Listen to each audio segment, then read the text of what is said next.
We're speaking with Gil Hernandez. He's running for District 5. Gil, what made you decide to run for District 5 here in Corpus Christi? Well, I'm running for re-election, and I've been the council person for District 5 for the last 6 years. And what I originally started running for, because I was, like everybody else, upset about the streets and associated infrastructure. And when I was elected in 2018, I got to my first council meeting and I started peeling back the onion and realizing that it wasn't just the streets. It was everything. Our parks, our water system, our wastewater system, our stormwater system, our facilities, everything was, there was no preventive maintenance. There was no asset lifecycle management, nothing whatsoever. And so what we really needed to do is have a huge culture shift to, not only fix what we have, but also have a long-term plan to maintenance them.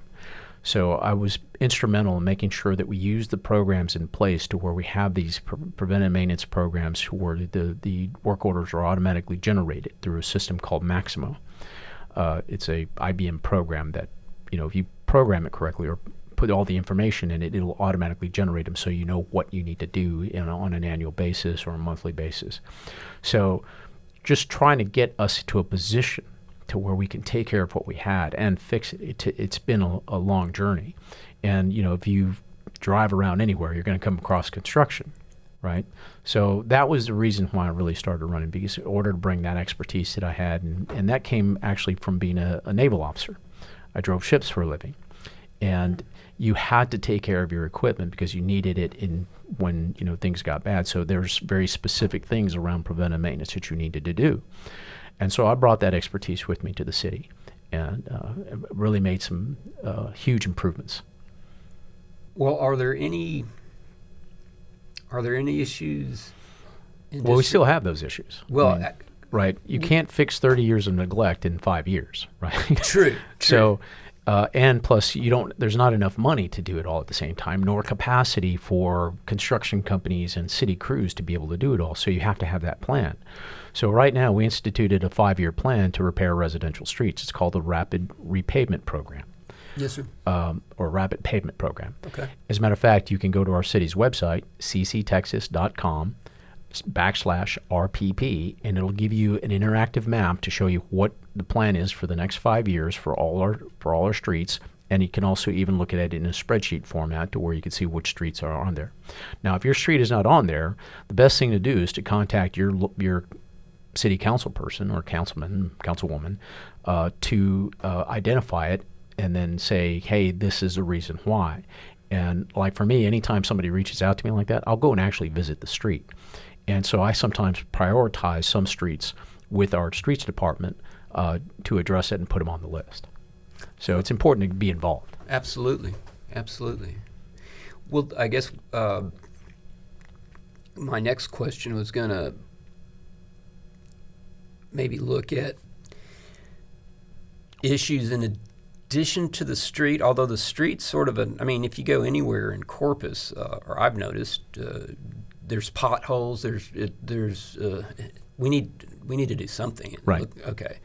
So that almost looks like an overriding issue, but are there any other issues you've encountered or that you'd like to address in addition to which? There's citywide issues, and then there's some that are specific to districts, right? So like in District 5, there's a little bit newer infrastructure. The streets we have bad streets and we have good streets, but for the most part, our streets are probably not as bad as some of the other districts, but we also don't have any of the services. The only facility that we have in District 5 is the Garcia Library.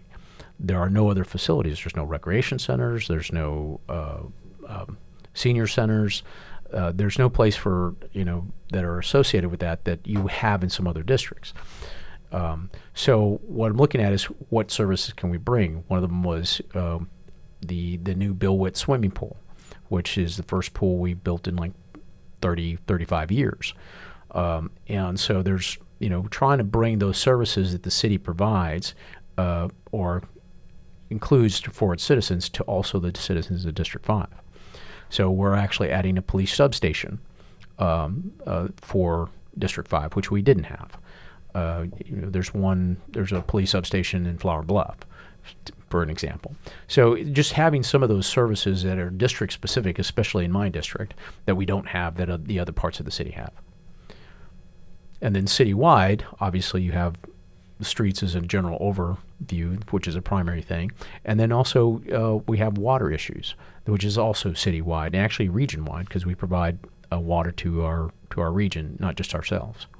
Now, have you been involved with the water issue as well? The discussion around desal? Yes, I mean desal, but it sounds like if it's the region, there's a lot going on there, or am I missing something? No, and it's complicated. You know that old saying, whiskey's for drinking, water's for fighting, right? And, we provide water to 5 counties as a regional water supplier. So it doesn't just affect us here in the city. It affects, all the way up to Beeville, Alice, down to Clayburgh, up in San Patricio. So there's a lot that we do and we affect. So it's important for us to have a long-term vision in terms of what it looks like for water for the next 30, 40, 50 years. I think sometimes in politics you get stuck in this, what is it now that we need right now, and you don't look for the future, right? In the discussion of desal, there's 2 sites that have been the primary discussion points. The Inner Harbor, which is there in the ship channel for the Port of Corpus Christi, and then there's Harbor Island, which is right across from Port Aransas on the jetties going out there where the ferries are. And it's been my belief that if we're going to do this, we need to do it to where it can be expanded over time. The Inner Harbor, because of its location inside the bay, makes it very difficult and limits the capacity of what you could do there just for the environmental constraints. It takes a long time for that water to communicate with the Gulf of Mexico. There's not a lot of water movement. If you go in there and you look at it, it looks pretty calm, even during the tidal movements. But if you go over to where the ferries are and you look at the water movement there, it's cooking. It's going by pretty quickly. And there's a lot of more water depth. And you're right there in close proximity to the Gulf of Mexico. So environmentally, just even if you discharge it right there in the ship channel, right by where the jetties are, you still have, the water communication is still enough to have a lot more capacity than you would in the Inner Harbor. Secondly, if you wanted to expand it to a significant amount, like 100 or 150 million gallons a day, you can take that discharge off to the Gulf, into the Gulf of Mexico, and expand your amount of water you can produce without having to build a new facility, without having to create more power locations and stuff like that. So I look at it kind of like the difference between concrete streets and asphalt streets. Concrete street might cost a little bit more on the front side, but it's much greater long-term value because that street will last longer and the maintenance is not as intrusive as an asphalt street. So it's always best to have a long-term view of what it's going to be, even if I'm not here, what's that going to be for us and best for our community and our region for the long term. Yes, sir. Is there any, well, I guess you touched on 2 of the biggest issues. Is there anything you'd like to conclude with or add to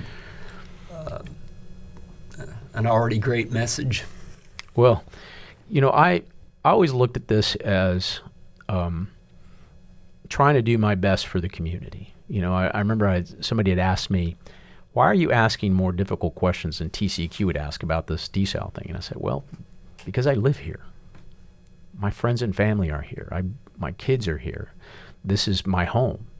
And so that's why I ask the tough questions. That's why I do all the research I do. That's why I try to be as well informed as I possibly can, because this is where I live. This is home. So if you ask me why I'm doing this, why I'm running, why I take the abuse, it's because I care. And this is where I live. This is home. So that's ultimately I want to conclude on that, because everybody wants to know why you're doing this, right? You know that old joke, there are 3 types of people that run for office: the person that wants fame and accolades, the person that wants money and wealth, and the third person because the first 2 people are running. So, I'm not going to point any fingers or anything like that, but it's important to have a good leadership and that cares about this community. And I hope that that comes across. Anyway, I'd like to thank you for the time. And for the listeners, my name's Gil Hernandez, running for re-election in City Council District 5. So if you live south of Saratoga, I'm your man.